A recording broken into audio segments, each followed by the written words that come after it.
Assalamualaikum gang. Okay, bersama aku lagi Zaman daripada MG Mestion Kajang. Hari ni kita nak update berkaitan dengan maintenance lah. Maintenance yang selalu wajib kita lakukan kepada kereta-kereta konti ni. Sebabnya dia memang ada jenis pakai engine oil cooler dengan gearbox oil cooler. Jadi isu dia selalu pecah. Tengok benda kecil ni je.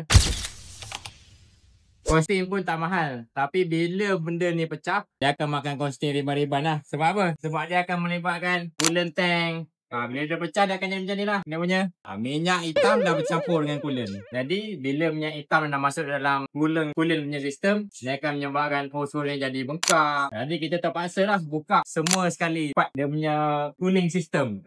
Kes ni nasib baik dia tak rosakkan dia punya radiator. Biasanya kita dapat kes bila dah bercampur air, dia punya minyak hitam, radiator ni akan kembang, akan bengkak. Jadi kereta ni radiator dia masih dapat diselamatkan lah. Kita buat flushing lah radiator dia.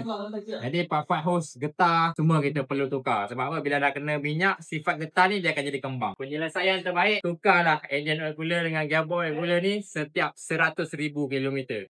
Dia maintenance yang wajib korang buat. Orang kata nasib jugalah, ada orang pakai sampai 200,000 tak pecah. Tapi macam kereta ni, nasib dia tak baik, sampai masa dia pecah.